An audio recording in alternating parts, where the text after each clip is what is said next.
தமிழக அரசு இந்து கோவில்களை அர்ச்சகர்களை நியமிக்கும் போது வக்ஃப் சொத்துக்களை நிர்வாகம் செய்யும் வாரியத்தில் முஸ்லிம் அல்லாத இருவரை நியமிப்பது எப்படி மத வழிபாட்டில் தலையிடுவதாக அமையும் என உச்சநீதிமன்றத்தில் மத்திய அரசு வாதம் செய்திருக்கிறது.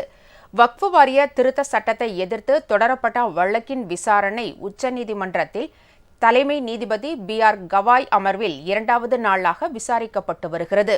நேற்று மனுதாரர்கள் தரப்பில் கபில் சிபல் உள்ளிட்டோர் வாதிட்ட நிலையில் இன்று மத்திய அரசின் சார்பில் சொலிசிட்டர் ஜெனரல் துஷார் மேத்தா தனது வாதங்களை முன்வைத்தார். அப்போது உரிய வருவாய் ஆவணங்களின் அடிப்படையிலேயே வக்ஃப் வசமுள்ள அரசு சொத்துக்களை அரசு எடுத்துக்கொள்ளும் என்றும் இதில் ஆட்சேபம் இருந்தால் வக்ஃப் தீர்ப்பாயம் அல்லது உயர்நீதிமன்றத்தில் மேல்முறையீடு செய்யலாம் என்றும் இதற்கு முன்பு மேல்முறையீடு செய்யும் வாய்ப்பு இல்லை என்றும் துஷார் மேத்தா கூறினார்.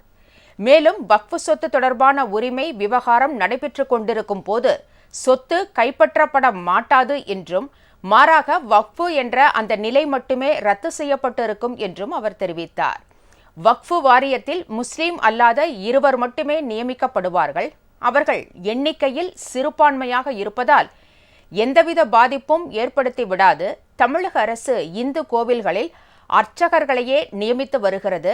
ஆனால் வக்ஃப் வாரியத்தின் நிர்வாக பணிகளை மட்டும் கண்காணிக்கும் வாரியத்தில் முஸ்லிம் அல்லாத இருவரை நியமிப்பது எப்படி மத சுதந்திரத்தில் தலையிடுவதாக அமையும் என்றும் மத்திய அரசின் வழக்கறிஞர் கேள்வி எழுப்பினார்.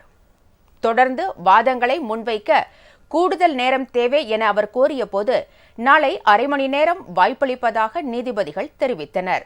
அரசின் நிலைப்பாடு தொடர்பாக பதிலளிக்க எதிர்த்தரப்பினருக்கு 1 மணி நேரம் வாய்ப்பு தரப்படும் எனவும் நீதிபதிகள் குறிப்பிட்டனர். இதன் மூலம் நாளையுடன் வாத பிரதிவாதங்கள் முடிவடைந்து உடனடியாக தீர்ப்பு வழங்கப்படலாம் அல்லது தள்ளி வைக்கப்படலாம் என்று எதிர்பார்க்கப்படுகிறது.